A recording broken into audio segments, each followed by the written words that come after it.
This conference will now be recorded.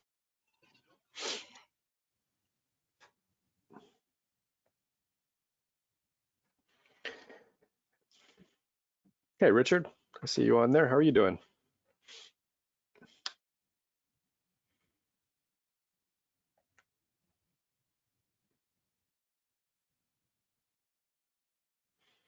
I think you're still muted there. So I am going to start. Welcome to everybody. My name is Janneke. I am the Managing Director of ITS Canada. And I would like to take this opportunity to introduce our Chairperson and CEO of ITS Canada, Mr. Ian Steele, who has prepared a wonderful presentation. And just wanted to let everybody know at the end of Ian's presentation, there is an opportunity to ask questions. If you do so, please unmute your mic, introduce yourself, and ask your question. Ian, you can, I guess that you can just go share your screen with us, or do I need to make you the presenter? I think you need to make me the presenter, Yannick. I'm not able to share my screen right yet. Okay. Bear with me.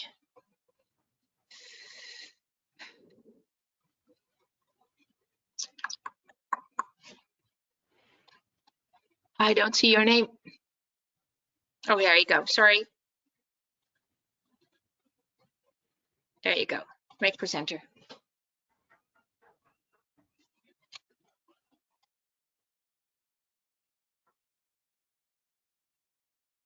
Okay. Can everyone see the presentation? Yes. Coming in good. Great. All right. Thanks, everyone. Thank you. Good morning, good afternoon, depending on your location. Thanks, everybody, for making time and joining us today. What we wanted to do was provide everybody a quick overview of the 2020 to 2025 strategic plan and talk about some of the current initiatives that are underway. We've got about 30 minutes, so I'll dive right into it. We like to make sure we leave some time for questions as well. I know everyone's busy, so we'll do our utmost to stick to that time. There we go. A few things we want to talk about today. I'll go a quick overview of the strategic plan and the major components of the plan. We'll talk about some of the current initiatives that are underway. And then Yates, if he's on, is going to give us a quick update on the virtual ACGM program that we're planning. And then we'll take any questions as time permits. And I'd just like to take a moment to have an equity, diversity, and inclusion awareness session as part of the starting intro. A few things that come to mind for me personally that have been underway in the last little while. I'm sure everyone is well aware. We have a lot of members who are engineers, a lot of engineering firms as members, and March was National Engineering Month, and I'm sure everyone was aware there's a lot of really great activities underway in the area of science, technology, engineering, and math, and particularly promoting those to younger children and children that may not necessarily be well represented in the field. And there's a lot of different ways to be involved with that, whether supporting the different organizations or providing mentorship or outreach. Also, March 8th was International Women's Day, and I know a lot of us online chose to take up the challenge with this year's theme of Choose to Challenge, so great to see that. Another one that I really just wanted to point out, because I'm sure it's happening well across Canada, but there are a lot of EDI resources becoming available, and I'll call out one that I'm growing in familiarity with this, and that's the Association of Consulting Engineers of BC, and of course there's similar organizations right across Canada.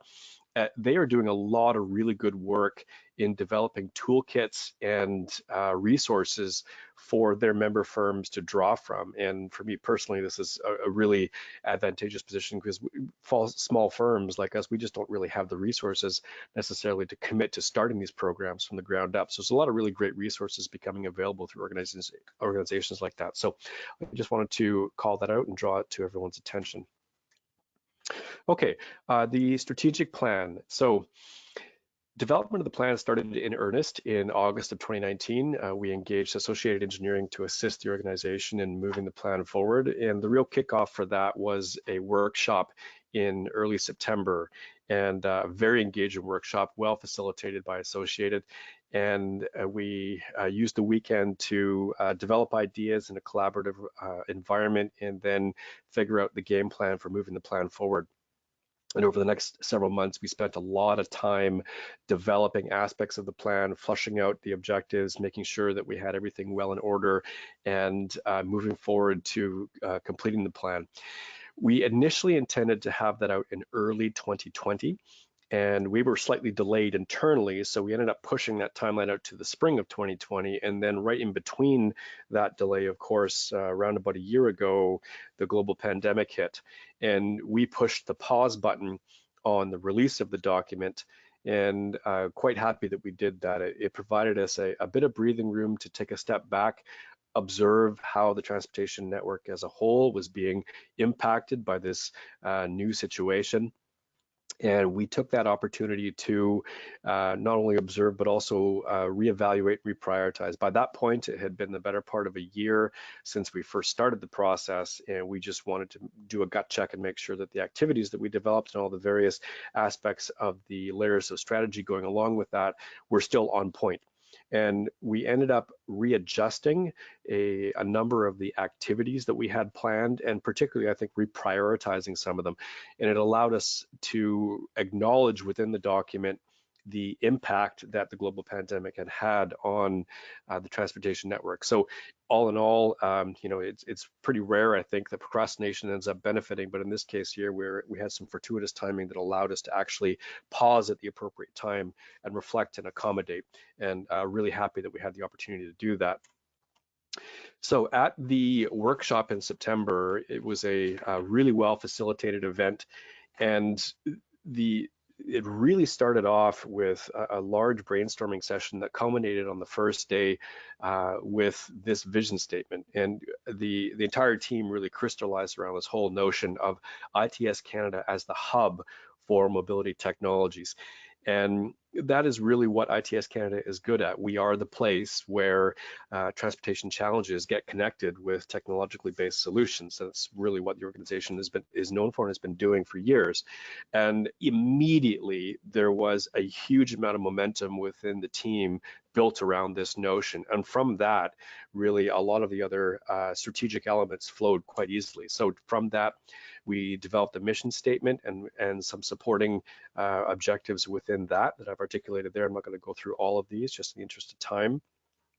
And then out of that mission statement, peeling back the layers of strategy to support the activities, we developed 3 primary objectives for the strategic plan. And those were: 1, to promote mobility technologies within Canada; 2, to ensure that the hub meets the needs of our members. We're a member-based organization. It's critically important that we meet the needs of our members. And the 3rd was to make sure that we fostered successful technical committees. And the activities list is really the action plan of the specific tasks and activities that we want to move forward with that support all of those different layers of strategies. They're built around and organized around those 3 primary goals, which in turn map to our mission statement, which in turn supports our vision statement. And pervading all of our thinking through the entire process, there was a number of key influences, I think, that we all kept very front of mind. And that was certainly front and foremost was providing value for our members. It's really important, as with any organization, that we meet the needs of the people that actually sustain the organization. And in doing so, we made sure that we had ingrained very critical support for our technical committees. The technical committees are a part of the backbone of the organization. I'll talk a little bit more about what they're up to in a moment. And again, we're a technology-based organization. That's what we do and promote. So staying at the forefront of technology and innovation is very important.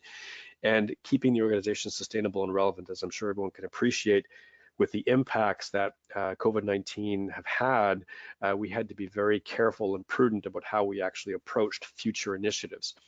And in no small part, raising awareness of the organization, because I think that's something that the organization as a whole can certainly do better. I think much of our work and the work of our members really goes unheralded. So it's a key aspect of our plan that we actually raise awareness for the organization. The strategic plan took a lot of work by a great many people. I'd just like to acknowledge all of the hard work that went in from the XCOM team, the executive committee comprised of members of the board, and the board at large. Every single board director was actively engaged in the development of the plan. and everybody across the board contributed meaningfully to the development of the plan. It was a really collaborative effort, and like I said, I think once we hit on that really on point vision statement, a massive amount of momentum built behind that, and I think the ideas just flowed from there. And then similarly, we outreached on several occasions to the technical committees to have them review drafts of the strategic plan and comment on aspects of it to make sure that we were meeting their needs and incorporating their lessons learned as well. In addition to the plan itself, there's a very concise and elegant summary document that goes along with it. Rural water services program that's being led by Kashi and tying in our rural hamlets into the municipal services program. I'm sorry, guys, I'm getting a lot of background noise there from somebody. I'm not sure if anybody else is. Shelley's quite excited about, because it's going to be more of a streamlined utility. Thank you. Sorry about that. I'm not sure who that was, but if you could just stay muted, that'd be great.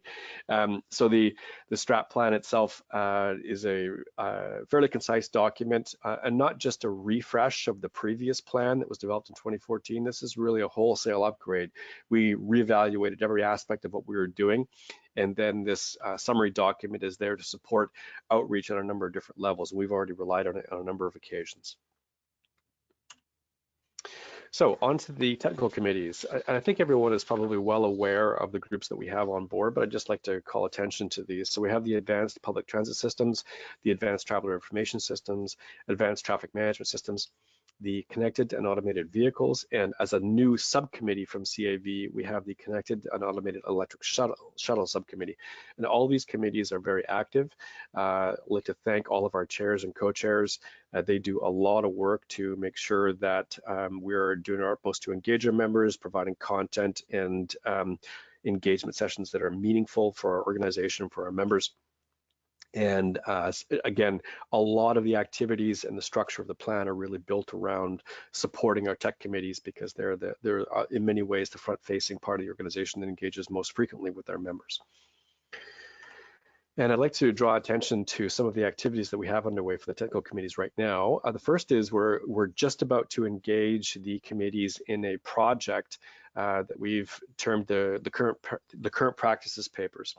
So we've drafted the terms of reference for this project, and each of the committees is going to be tasked with engaging their membership on the committees and actually developing a paper germane to their subject matter expertise around current practices of that particular domain area within Canada.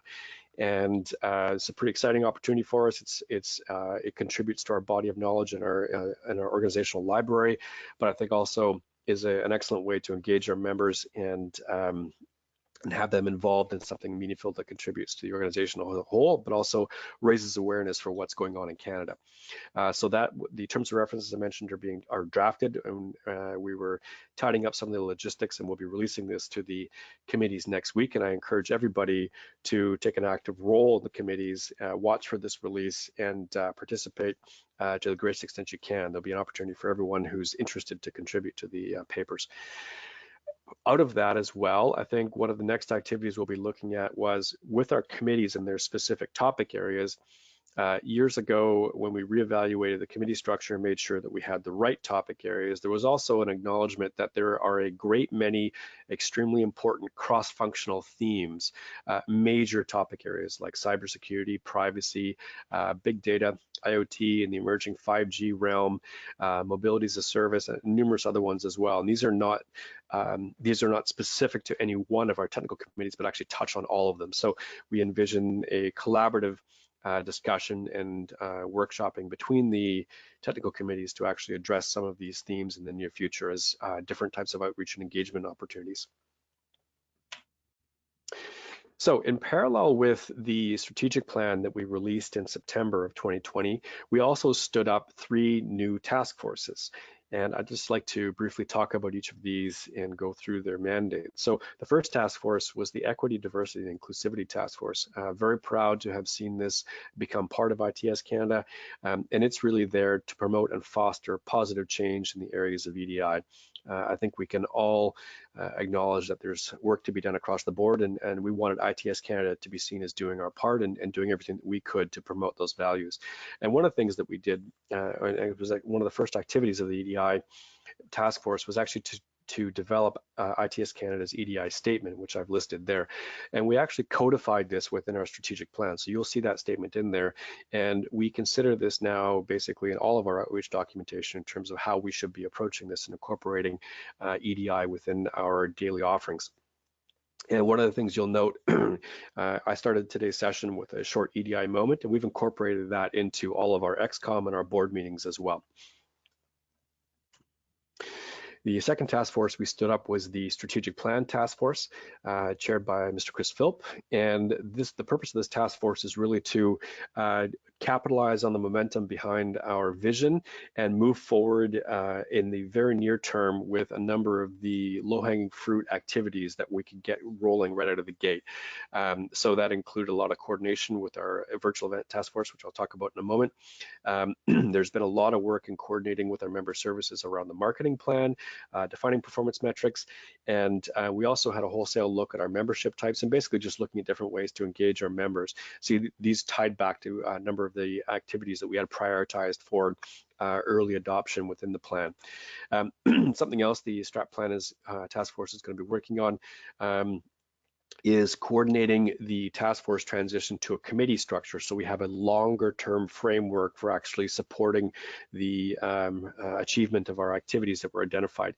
And one of the items that the task force was pivotal on was assisting XCOM and the board in reassessing the activity priorities for the coming fiscal year and making recommendations surrounding budget, because we wanted to make sure that, and that was one of the reprioritizations we did when we looked at the COVID impacts, was, you know, some of those activities have dollars attached to them, and we wanted to make sure that we were being prudent in how we approach them, but also providing value for the members.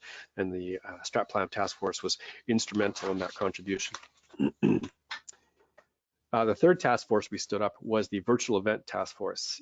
You know, anybody who's been a member for any period of time will know that the annual ACGM is a critical part of who ITS Canada is. It's a part of the culture.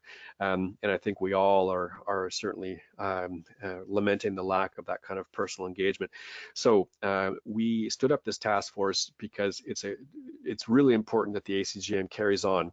And acknowledging that the new environment requires a virtual program, we wanted to make sure that we were accommodating and incorporating any lessons learned from the last year of all of the other organizations working to meet their own internal demands and coming up with the best possible engagement strategy. And what I'm going to do right now, Yates, are you on? Yes. Okay, great, thank you. You had me scared there a little earlier on because I didn't see your name there. But what I'm going to do is I'm going to turn it over to Yates, and Yates is going to walk us through a few slides here and talk about the thoughts that we have for the annual AGM program for 2021. Yates. Yeah, so you know, we've been working at this for a few months now, and one of the big things that we've heard from industry, heard from people going to other virtual conferences that we've seen is, you know, virtual conferences are lacking any sort of social interaction. They are very similar to, you know, what I've got in this slide over here, but even if you look at our go-to meeting, it is one person talking and, you know, 50 people or 100 people listening to that person, but not interacting. And that's, you know, we're losing kind of what a big part of what we had in our conference. Let's go to the next slide. So what is we've Yates, just so you know, you're breaking up a little bit. we tried to reinvent the entire thing. So we're trying to make it so that there's a lot of engagement. Ian, or am I just lagging on my side? I think you're just lagging a little bit there, Yates. You were breaking up, but I can hear you now. You may want to kill your camera. You're lagging pretty bad. Oh, okay. All right. Well, I'll just talk it over from memory. I just don't. Okay. There we go. All right. So the yeah, we tried to reinvent the entire conference a lot. So, you know, and a lot of it is just the math of how much time it takes. You know, if you have, 45 people that want to speak, and you give each of them X number of minutes, you multiply that out, and you know, trying to do that in a compressed time frame. One of the things that we've heard from a lot of people is that these virtual conferences, they just are too long. They're, you know, it takes a huge amount of time. So what we've kind of come out with is you know, doing things in small groups, in breakout sessions. This leads out to much better interaction. So the idea here is instead of, you know, one person talking to 100 people, it be the moderator or the host providing an overview of the topics. All right, this person is going to talk, and then you go into different virtual breakout rooms, because of the fact that you know, real estate is the one thing we have to our advantage in a virtual environment. We can create 100 breakout rooms if we want instantly and have people move back and forth. So this allows each of the speakers to engage, and so having the delegates move around and the speakers stay in one spot and be able to engage and mingle and have small one-to-one conversations, or not, maybe one to 10 conversations. Let's go to the next slide there.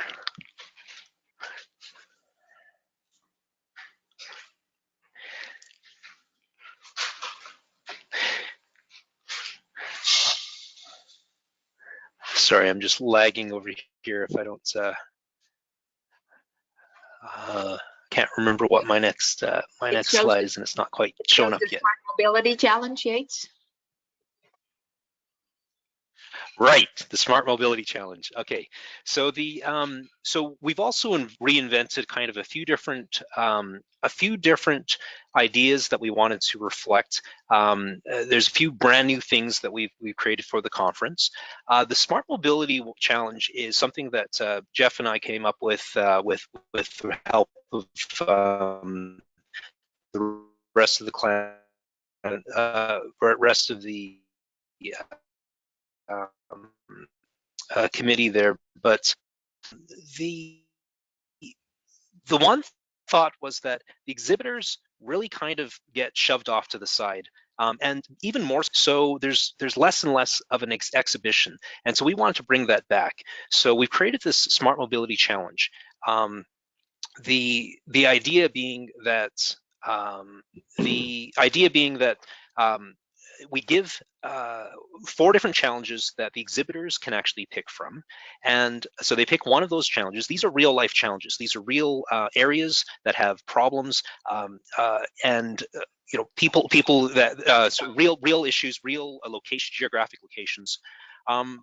You can pick one of these four over here, and again, we use that breakout session format, letting people pick which one they'd like to go to. Here's the overview. Let's go meet the exhibitors, but actually engage in small little groups and have the people float around from exhibitor to exhibitor in a dedicated session, learning about these specific challenges and which one they would end up, and what the exhibitors' products, technologies, and services would do to address those particular issues. Sorry, I'm just going to see if I can. The next slide, Yates, is the Public Sector Summit. Okay, so the Public Sector Summit. This is something brand new that we haven't done before. So we've been engaging with Transport Canada on you know, kind of what their thoughts were with the conference, and also with a lot of different municipalities. And one of the things that they've said is, you know, there's really, again, kind of going back to that engagement and interaction thing, is this opportunity opportunity for municipalities to talk to each other. This has always happened in our conference. It happens at the social events.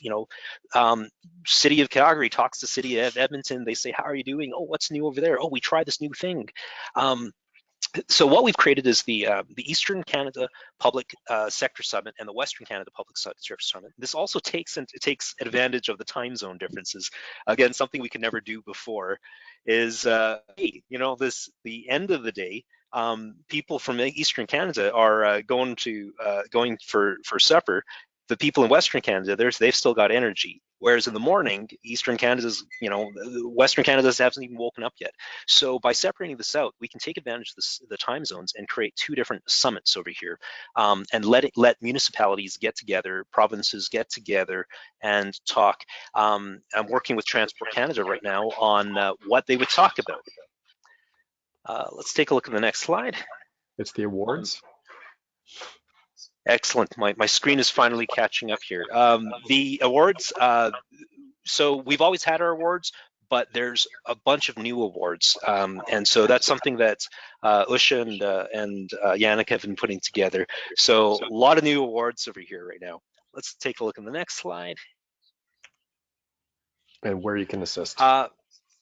Right. So kind of main takeaways right now. We sure could use some help in a few specific areas. The whole conference is coming together.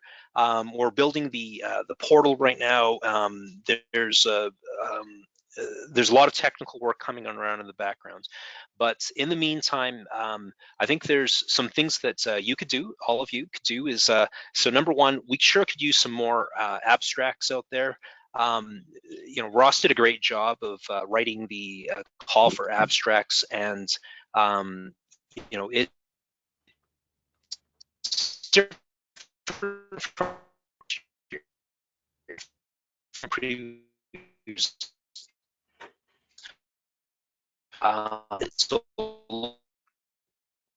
Yates, you're breaking up really badly there. You know what? I think we're almost at the end of your slides anyway. Maybe what we'll do is I'll just take over quickly from where you're at, excuse me, and wrap it up. A lot more of a friendly call for abstracts. So would encourage you to think about how you could contribute, or if there's somebody you could call that have a good present for us. Let's get those. Would love to see more exhibitors. Been thinking about whether or not you should be an exhibitor. Give me a shout. I'll talk you into it. Like this trade show you say. Sorry. We'll call for awards, and so yeah, definitely we'll need some more for those there on that preview. Okay, good. Yates, maybe I'll stop you there. Thanks so much for that overview of the AGM. I hope everybody can hear me okay. It's not lost on me the irony of Yates talking about the virtual program and having an absolutely terrible internet connection. The life of technology. So thanks so much for that, Yates. And I hope everybody got a glimpse of just how much work has gone into this. Yates and Yannicka and numerous others, Jeff Smart, have put an immense amount of work into planning for an innovative engagement at the ACGM that actually really tries to crack the two nuts that have been very difficult. One is a social interaction part of it, and two is really providing value for the exhibitors. And I think they've got some really innovative ideas that take us really leaps forward compared to a lot of the other programs that I've been a part of over the last year. Okay, a few other things just with the moments that we have left. I'd just like to go through. First of all, remind everybody that the 2021 elections are actually open right now. We have 9 board positions that are open for election. The nominations are open until April 15th, so encourage everyone to be a part of that. Also, as of April 1st, that is our start of the new fiscal year, and our membership renewals are coming up. So just to remind everybody that we offer a 5% discount for if you sign up and renew your membership within the first month. All information regarding those items is available on the ITS Canada website. Yates already went through this in terms of the awards. A lot of work done. Thank you so much, Usha, for all the work that you put in to really modernize the categories. Submission deadline for those is April 16th, and I'd like to thank our sponsor for the award session, the IBI Group. Also, similar to years past, we have the essay competition, and the sponsor for this is IRD. Thank you for that. And similar to the other items, we have info available on our website, and Yannicka, I think, has sent several emails out to the membership at large regarding that. So how can you as members be engaged? We really encourage everyone to look for ways to be a part of the organization. There's a number of things you can do. You heard Yates's call for action there with respect to support for the AGM. We really encourage everyone to be a part of that. And not to be understated is the need for support on the technical committee side. So we have a lot of members that are on paper a part of those tech committees, but sometimes, you know, we don't get the engagement from the members, and that's something that we were really working to increase. And it's, I think the current practices paper will be kind of the genesis for a renewed interest in what the committees are up to. We also, as Yates mentioned, have the awards, the essay competition, and the call for abstracts for the AGM coming up as well. So once again, encourage everyone to be a part of the organization in whatever way makes sense for your schedules. We have burned through our 30 minutes there. As usual, time flies. I hope everyone got a little bit of information out of that was new or relevant or interesting. We don't have a lot of time for questions, but I'm happy to take a few, I think, in the time that we have left. And as always, you can email me at any time, either myself or Yannicka, and we're happy to answer any questions you have. But if anyone has any particular questions in the chat, Yannicka, are there any questions that have come up? No, but I gave the instructions that if anybody has questions, they should unmute their mic, maybe introduce themselves really quickly and ask the question. So I received in advance of our meeting today a few questions via email. I think there was a person who wanted to know how much did it cost ITS Canada to develop the ITS Canada strategic plan? Okay, yeah, that is certainly something that's documented in our balance sheet that's available through our publications at the AGM. So I think the actual contract value for the group that we brought on board to facilitate the workshop, provide outreach to members, and assist with the development of the content was round about $20,000. So I think we got really good value for that money. And then I think in addition to that, it would I would do a disservice to not count the immense amount of volunteer time that went into that, and I would be hard pressed to put a number on that value, but there was a lot of unpaid hours from the entire board, XCOM, and the tech committees that went into the strat plan. But the actual capital outlay was really quite minor, to be honest, and I think we got immense value for that. But that number actually does appear on our balance sheet. Actually, I think it's probably on the posted balance sheet for the 2020 year already. So that's available if anybody would like to review it. I think Terry has a question. Terry Bergen. Hello, Ian. That was a very good presentation, and being one of the founding board members of IVS Canada, plus a board member of ITS Canada in its subsequent form. Really want to congratulate everybody, and I just want to say for the members that are online that I personally am very proud of the growth of ITS Canada and its work, being a participating member all the way through, plus the scope of this board strategic plan and the way that you have it developed with specific goals and activities. I think the real key is going to be to identify members and ensure the execution, because we're at a critical time in ITS Canada, in my view, and if I was still at IRD, I'd be saying this in our strat plan, where the convergence of communications and applications, plus the new focus on green energy and specifically e-transportation. I've sat in on a number of conference calls, WebExes in the United States with the Secretary of Energy, Jennifer Grissom, and the focus of transportation is going to provide a tremendous opportunity for the members of both ITS America and ITS Canada in the convergence of the technologies and moving towards autonomous vehicles and the design and plan and execution. So I just wanted to give you my congratulations and confidence that you're heading in the right direction.